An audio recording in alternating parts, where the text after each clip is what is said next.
क्या है? हे प्रभु कृपा करके बतलाइए। सत्य धर्म रूपी विषय के 4 चरण कहे गए हैं। विवेक, संयम, सेवा, साहस। सत साधक को चाहिए कि इन शेष गुणों को सतत व्यवहार में लाता रहे और उन्हें क्रमशः अधिक सफल बनाता रहे। उन्हें आत्मचिंतन, आत्मसंतोष, आत्मनिर्माण और आत्मविकास क्रम में किसी प्रकार की ढील नहीं आनी चाहिए। सत्यनारायण कथा सुनने के बाद में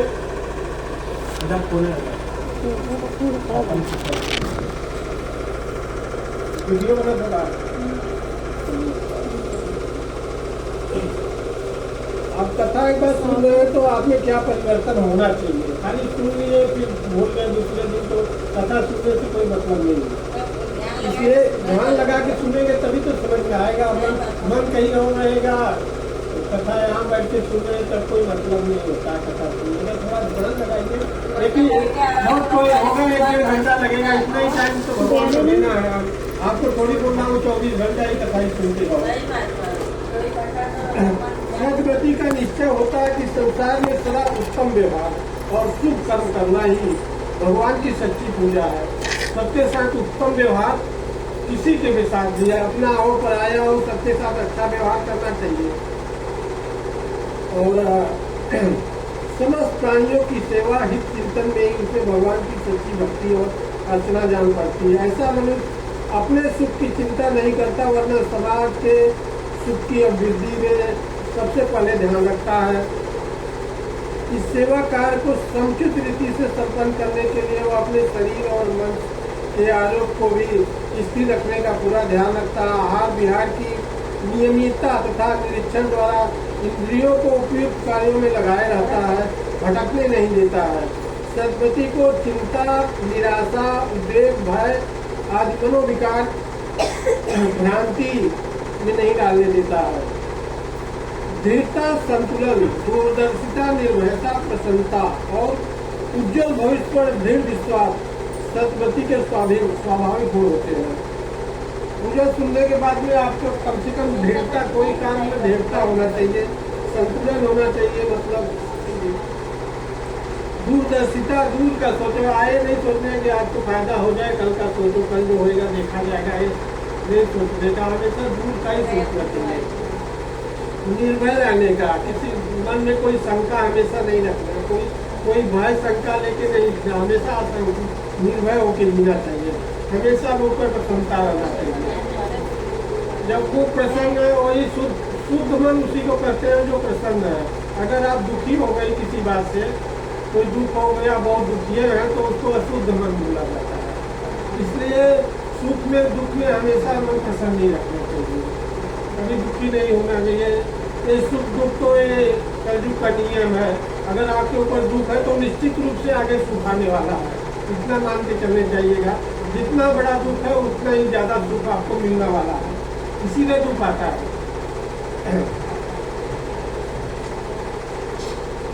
ऐसा व्यक्ति अपने परिवार समाज को उपवन मानकर कर्तव्यनिष्ठ माली की तरह उनका शोधन पोषण संबंधन करता है। सबके हित में अपना हित दिखाई देता है तथा स्वयं को बुरा लगने वाला व्यवहार दूसरों के साथ नहीं करता। आपको वो जो बात बुरी लग रही है वो बात दूसरे को भी लगेगा ना। आपको कोई उल्टा बोल दिया, गलत बोल दिया, बुरा लगेगा ना। वही व्यवहार आप दूसरे के साथ भी करोगे, दूसरे को बुरा मत बोलोगे। ऐसा बोलोगे दूसरे को बात आपकी बुरी नहीं है। सद्गतिधारियों के पास से संसार के सभी कष्ट आपत्तियां डरकर भाग जाते हैं। जो अपने सच्चाई पे रहता है, ईमानदारी पे रहता है, उसको किसी से डरने की जरूरत नहीं रहती। वो निर्भय होकर जीता है, वो विघ्न बाधा रहित जीवन जीता है, सुख संतोष का जीवन व्यतीत करते हैं। इसलिए हे नारद, तुम मृत्यु लोक में जाकर शीघ्र मनुष्यों को उत्तम व्रत का संदेश पहुँचा दो। इस प्रकार इस व्रत को सुनकर उसे प्रेरणा देकर अपने आचरण से इसे लाने से उनके समस्त कष्ट अवश्य दूर हो जाएंगे। नारद जी भगवान का अनुग्रह मानते हुए उनके चरणों में प्रणाम करके इस महाव्रत का संसार में प्रसार करने के लिए तुरंत चल पड़े। 8वां अध्याय संपूर्ण। श्री वृंदावन बिहारी लाल की जय।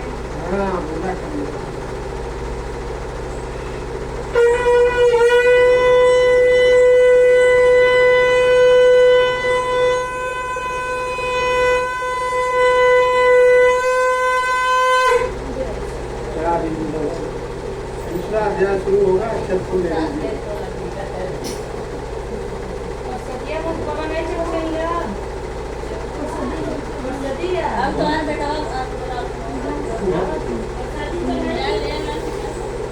फूल प्रसाद चलिए, मिठाई चलिए, मिठाई चढ़ा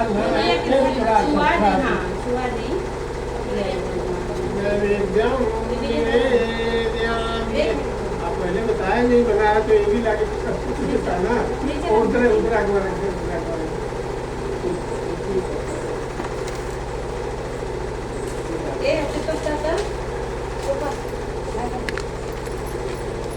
सूर्य जी कहने लगे, हे सज्जनों, अब मैं आपको सत्य ग्रहण करने वालों की कथा सुनाता हूँ।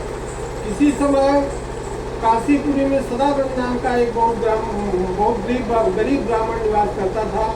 दरिद्रता के कारण दीन भाव से व्याकुल होकर वह इधर उधर पूर्ति के लिए भीख मांगा करता था। लोक रक्षक भगवान की जिज्ञासुओं को सही सद्विचार था, सत्प्रेरणा द्वारा सत्मार्ग दर्शन के लिए स्वयं प्रकट होते रहते हैं। वे सदानंद की सहायता के लिए करुणा रूप होकर एक वृद्ध महाभाग के रूप में उदय हुए और उसके पास जाकर कहने लगे, हे विप्र, तुम इस प्रकार दुखित अवस्था में इधर उधर क्यों भटकते रहते हो? मैं तुम्हारा ये सब वृत्तांत जानना चाहता हूँ। सदानंद ने कहा, हे भगवान, मैं एक दरिद्र ब्राह्मण हूँ, भजन पूजन करता हूँ तथा भूख मिटाने के लिए भीख मांगता हूँ। इस दीन और अभावग्रस्त जीवन से मैं बहुत दुखी हूँ। इसके निवारण का कुछ उपाय जानते हो तो कृपा करके बतलाइए।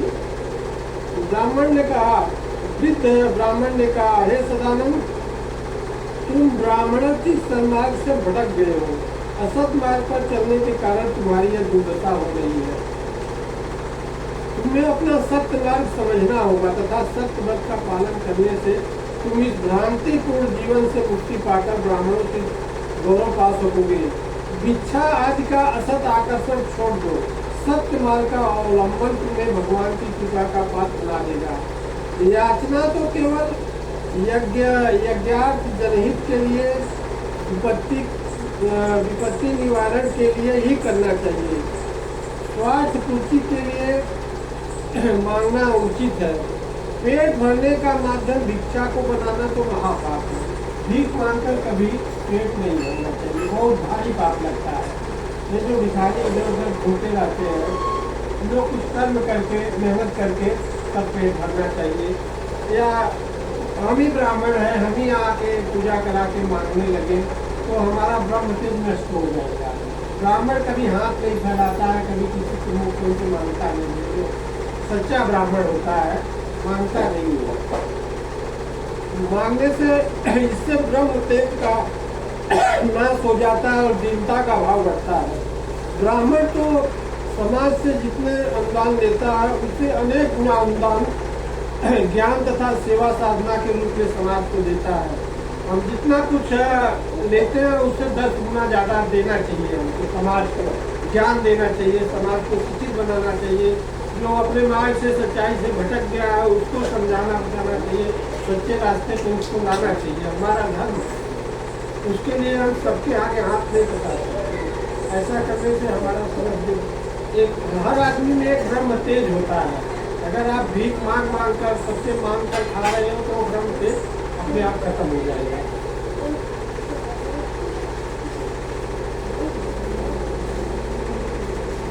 ब्रह्म तेज नष्ट हो जाने से ब्राह्मण की बुद्धि दूषित हो जाती है।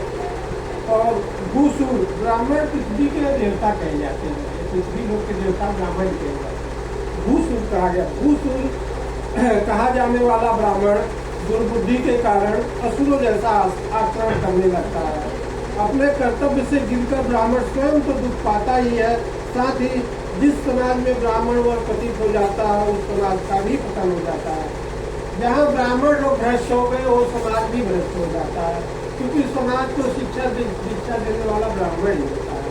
अगर वो खुद ही भ्रष्ट हो गया तो समाज कैसे सच्चे राह पे चलेगा। इसलिए दीनता को छोड़कर इस दुर्भाव से मुक्ति पाओ। ब्राह्मणोचित कार्यों में लगकर आनंद पूर्वक रहो।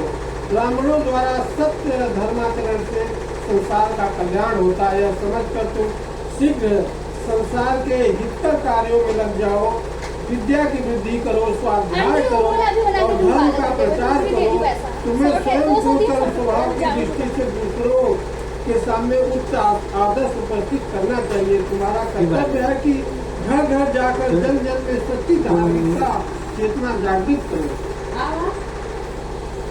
अब सदानंद जो ब्राह्मण था, नियम पूर्वक रविवार और पूर्णिमा अमावस्या को सत्यनारायण भगवान का कथा सुनने लगा। ऐसे कथा करने लगा और अपना जीवन आनंद पूर्वक जीने लगा। द्वितीय अध्याय संपूर्ण। श्री वृंदावन बिहारी लाल की जय।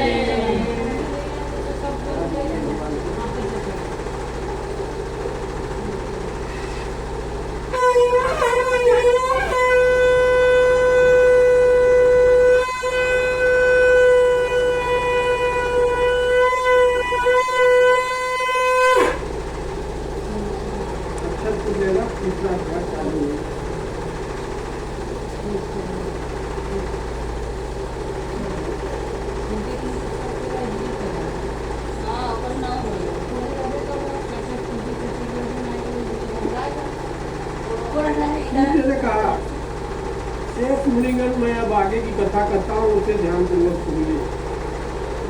प्राचीन काल में उल्कामुख नामक एक बुद्धिमान राजा था। वह जितेंद्रिय, सत्यनिष्ठ एवं कर्तव्यपरायण था। श्रेष्ठ कार्यों के लिए प्रचुर धन दान भी किया करता था। राजा उल्कामुख की पत्नी धर्मपरायण थी और कर्तव्य पालन में राजा का सब प्रकार सहयोग किया करती थी। दोनों सत्यव्रत में बहुत निष्ठा रखते थे और सार्वजनिक आयोजनों द्वारा प्रजाजनों को सत्य धर्म की प्रेरणा दिया करते थे। भद्रशिला नदी के तट पर ऐसे ही एक आयोजन में साधु नामक व्यापारी भी सम्मिलित हुआ और उस आयोजन से प्रभावित होकर राजा से पूछने लगा, हे राजन, आप ये आयोजन किस लिए किया करते हैं? इसका क्या लाभ और क्या प्रभाव है? कृपया मुझे सब बतलाइए। राजा ने उत्तर दिया, यह भगवान श्री सत्यनारायण का पूजन समारोह है। मैं सत्य व्रत का पालन करता हूँ और उसी का प्रचार किया करता हूँ। श्रेष्ठ पुरुषों को चाहिए कि स्वयं सत्याचरण करें और दूसरों को ऐसा करने के लिए अनुभव से प्रेरणा देते रहे।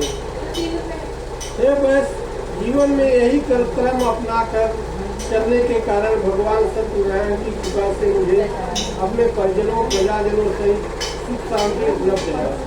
राजा के वचन सुनकर साधु विनय पूर्वक कहने लगा, हे राजन, इस विषय में मुझे विस्तार से समझाइए। मेरे मन में भी दुख कष्ट और अभाव रहते हैं। मैं भी भगवान श्री सत्यनारायण की शरण लेकर उनसे मुक्ति पाऊंगा।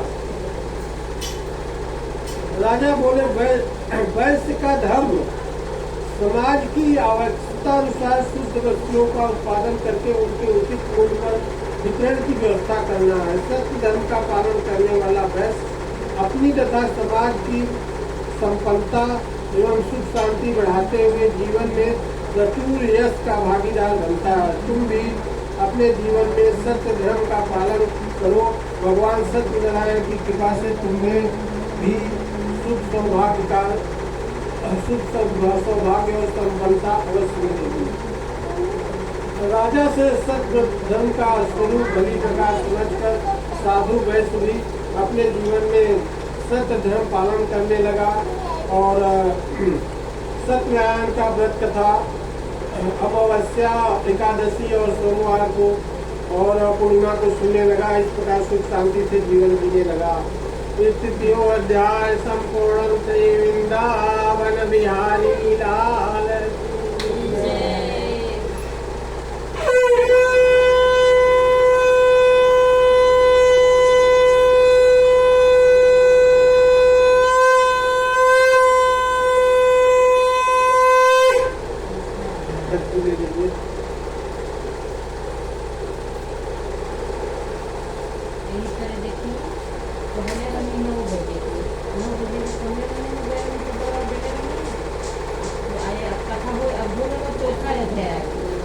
खोज कर आए नहीं ना कोई बात का जब हो जाए कहीं ना जाके डॉक्यूमेंट बड़ा जल्दी हम तो नॉर्मल में के कहीं कटा लेने के बाद देंगे तो जरूरत लगवा दे देना चाहिए आपको। हां लेकिन भाई कोई के पूछ नहीं हो जाए कहीं ना शादी भी सबको नहीं मिलता है, सब अवसर सबके नहीं मिला। सूर्य जी कहने लगे अब साधु बस बहुत सा सोना जवार आकर धन लेकर नाबार आपने नगर को चला गया, उधर नहीं आते संगीत उपासना करने लगी। भगवान दिखावटीपन से विरत रहते हैं और यथार्थ कर्मों से ही प्रसन्न होते हैं। उन्हें केवल बातों के आडंबर से प्रसन्न नहीं किया जा सकता है।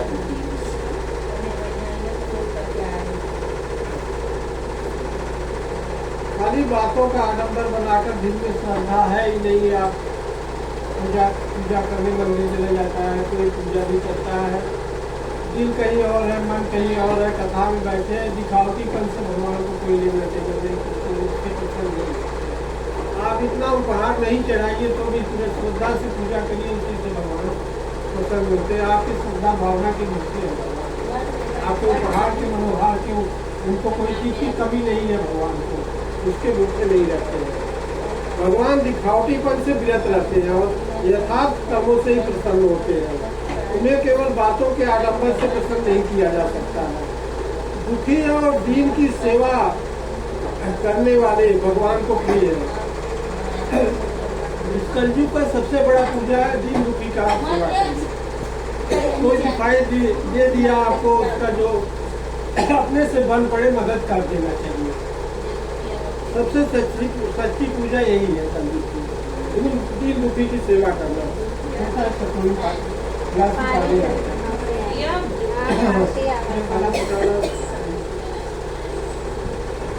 दुखी और दीन की सेवा सहायता करने वाले भगवान को प्रिय है तथा सत्पुरुषों को सताने वाले उन्हें कष्ट दुख पहुंचाते हैं।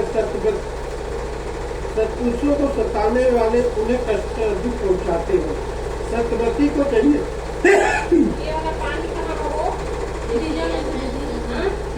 पानी पीना है नहीं सरकत उठा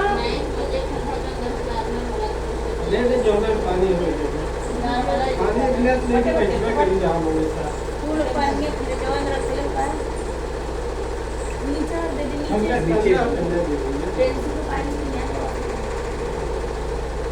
अन्य सब पे या थोड़ा हां तब क्या तो बोला था नहीं देखो बात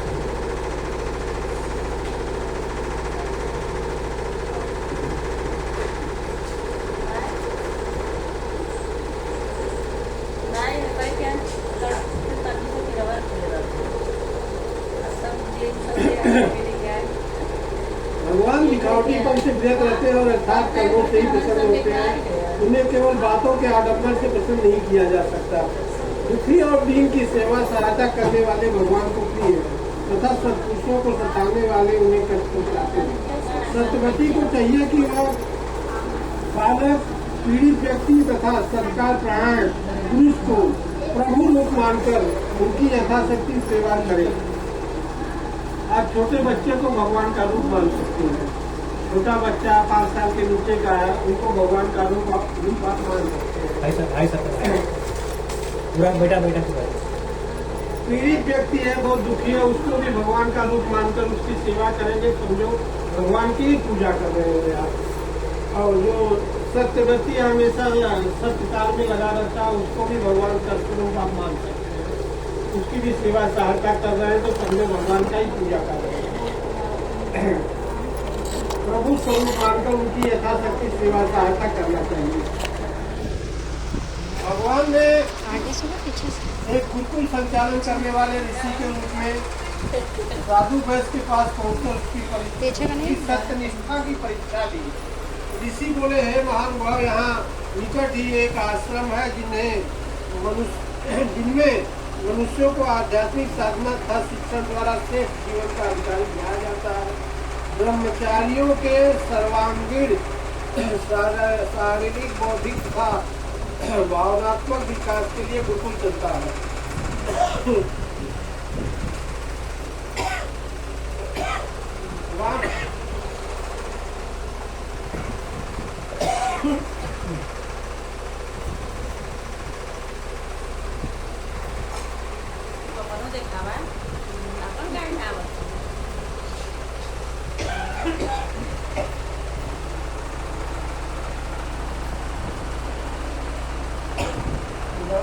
वानप्रस्थों में साधना स्वाध्याय शिक्षण तथा अभ्यास द्वारा मंगल एवं आत्मकल्याण कर सकने की क्षमता विकसित हो जाती है। समाज सेवियों को ज्ञान प्रसार एवं रचनात्मक कार्यों का मार्गदर्शन और प्रशिक्षण एवं सहयोग भी यहाँ से उपलब्ध होता है। समाज को समुन्नत बनाने तथा मनुष्यों का आर्थिक स्तर ऊंचा उठाने में शासन का बहुत महत्वपूर्ण योगदान रहता है।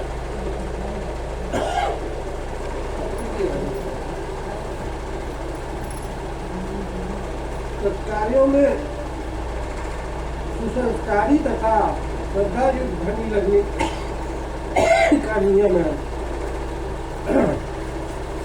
हमने सुना है कि आप सत्व्रत के पालन करने वाले हैं, तब श्रद्धा के अनुसार कार्यों के कांची तुम सीढ़ी पे बैठो।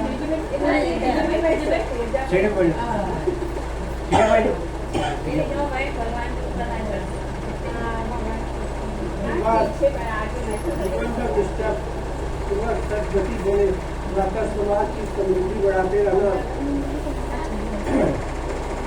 स्वयं भी सुख और यश पूर्ण का भागी बने। सामान्य व्यक्ति की तरह निर्वाह वस्त्र का धन अपने लिए खर्च करके से सब विषयों के प्रसार में लगाते रहे। उनके सत्प्रयासों से समाज में धर्म प्रवृत्तियाँ बढ़ी और असंख्य व्यक्तियों ने समाज की प्रेरणा पाकर जीवन में सार्थक बनाया। भगवान विविध शुभ कर्म करने वालों से प्रसन्न होते हैं। ऐसे व्यक्ति भगवान श्री सत्यनारायण की कृपा के अधिकारी बनते हैं।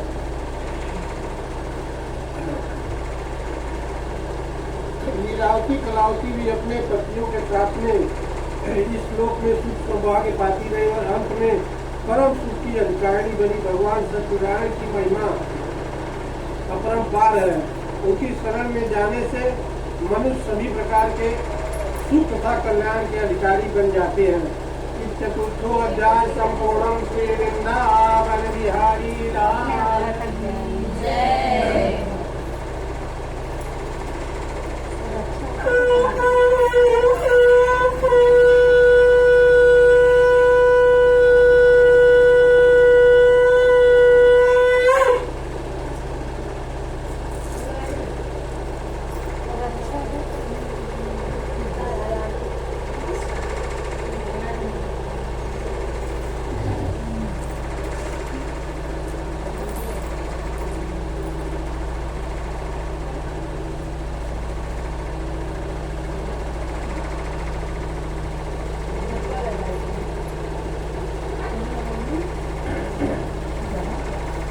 क्या होगा सब सुन लीजिए।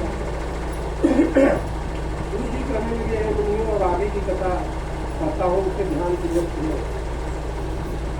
इसी समय तुंगध्वज नाम का प्रजापालक राजा राज करता था। इसकी राजकाज में रुचि तो थी, किंतु सत्य धर्म का मार्ग न समझने से उस दिशा में उपेक्षा बरतता था। एक बार वह प्रजा की स्थिति की जानकारी करने के उद्देश्य से अपने राज्य का निरीक्षण करने निकला।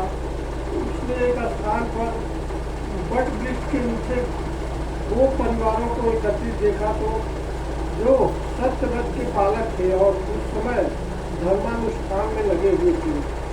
समाज में जो व्यक्ति बुद्धि, बल, सत्ता, संपत्ति और विद्या से संपन्न हो, उनका कर्तव्य है कि अवसर मिलने पर सत्य धर्म की प्रतिष्ठा में आवश्यक सहयोग करें।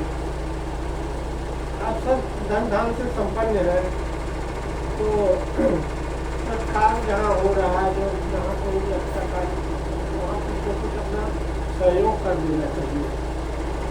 अच्छे कार्य में कुछ न कुछ सहयोग करते रहना चाहिए। सत्य कार्य में बुद्धि से, श्रम द्वारा अथवा धर्म के माध्यम से सहयोग करना पूर्ण कार्य है।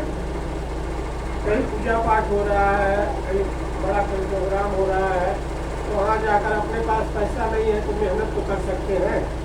शरीर से भी वहाँ पे जाके मेहनत कर दिए तो वो भी पूर्ण, उसका भी पूर्ण मिल जाता है। सत्य धर्म में हमें बुद्धि से, श्रम द्वारा अथवा धन के माध्यम से सहयोग करना पूर्ण कार्य है, जो अवश्य किया जाना चाहिए। तो गणों ने राजा के पास जाकर उस धर्म योजन में भाग लेने तथा प्रसाद ग्रहण करने का अनुरोध किया, किंतु राजा ने उन्हें नीच कुल में उत्पन्न समझकर उनके साथ बैठने और उन्हें स्पर्श में भी अपना दोस्त माना। इसलिए अहंकार के वशीभूत राजा दो गणों का आग्रह ठुकराकर तथा धर्मायोजन की उपेक्षा करके अपने निवास स्थान को लौट आया।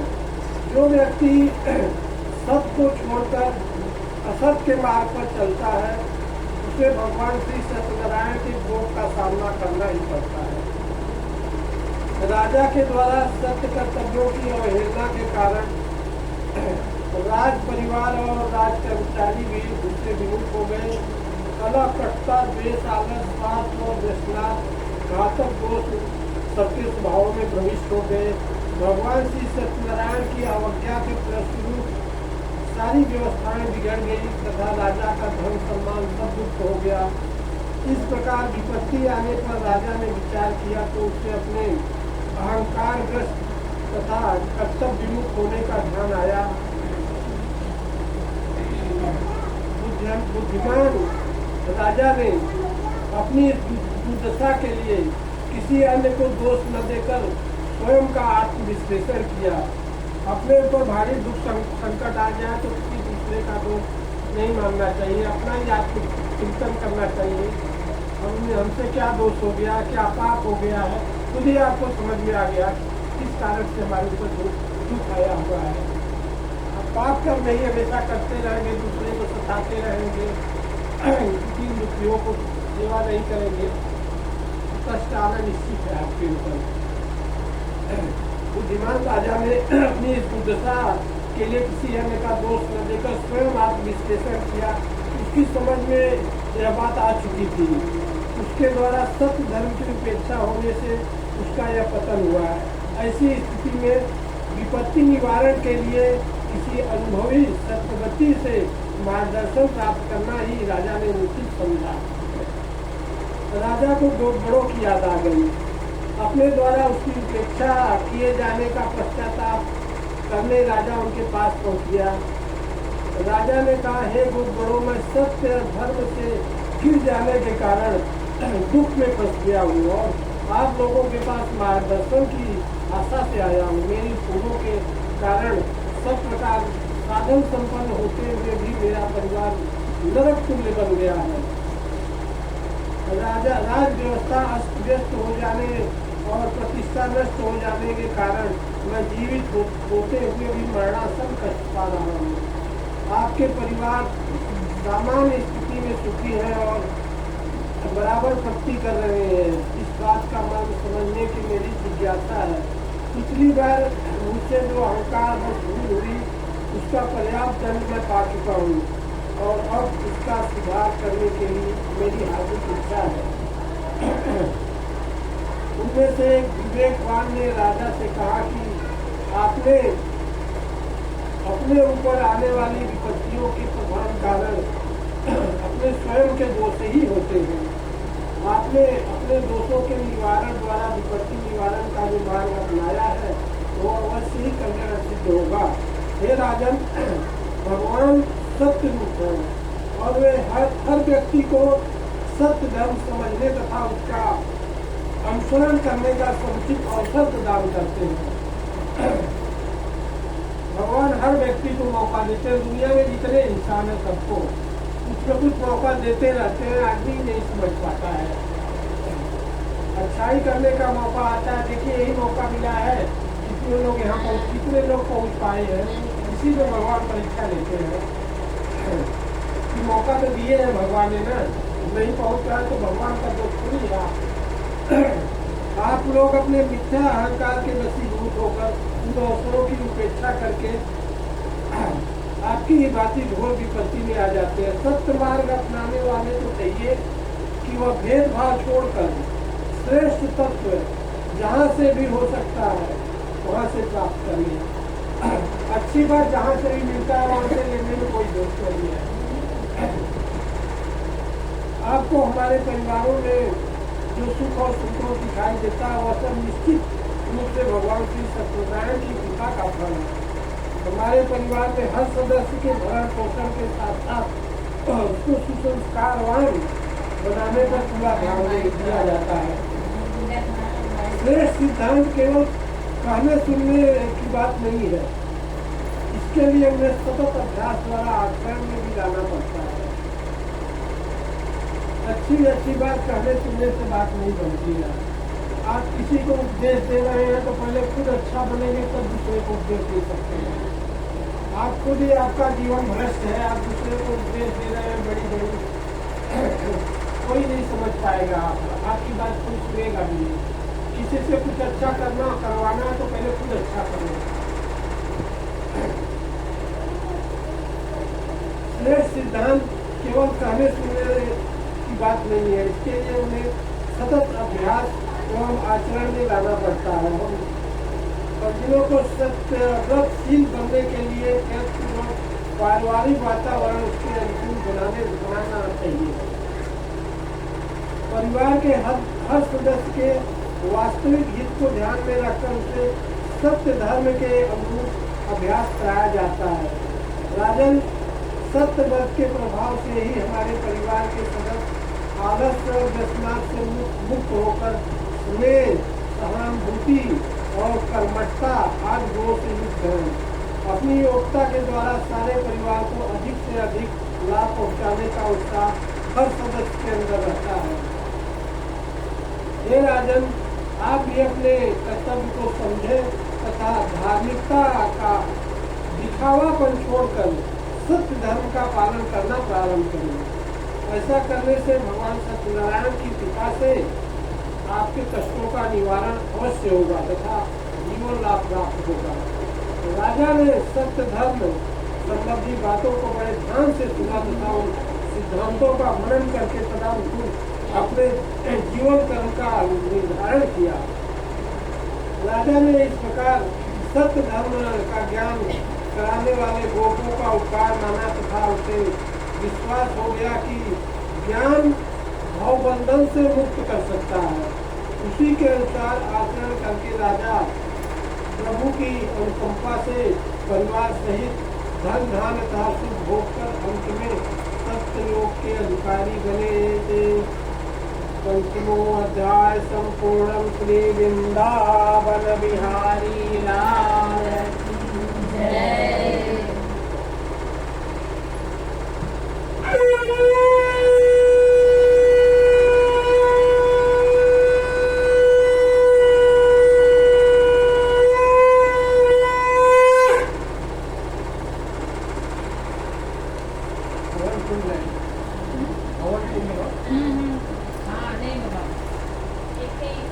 थाली में दे देना तो ये गर्म होके इधर ले लिया ना बेटा, दे अपने बच्चे के बाद से करिए मां। आप लोग उधर से अपना और उधर हो जाए, आप लोग इधर आ जाए, एक मिनट तक वही रखा ही वही जगह बात है आपके। हाँ, आप और आप और इसके चूल्हे का मोड़ इधर एकम हो जाए।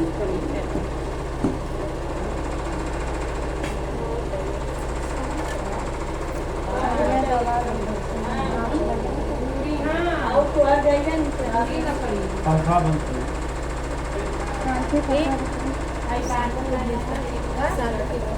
सालू सालू दीदी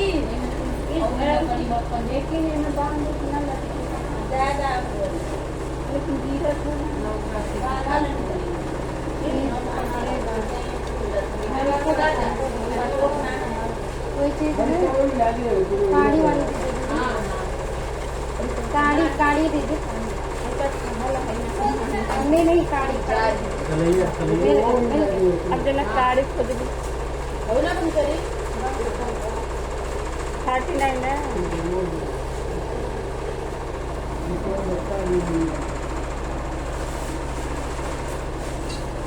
हाँ पक्का तो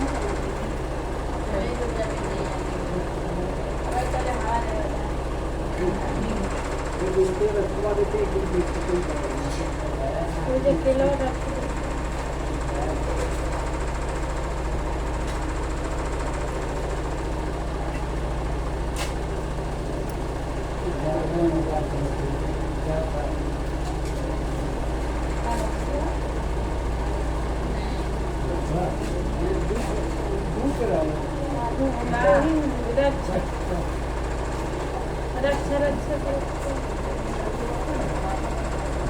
वो थलिया के नीचे वहाँ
पहले अपन नीचतू ऐसे अपन ना नीचतू खाली दूसरे से नीचे हम कर रहे हैं ना तो अपना थोड़ी आएगा तो करते हैं करिए अपन क्या कर रहे हैं वाइट क्या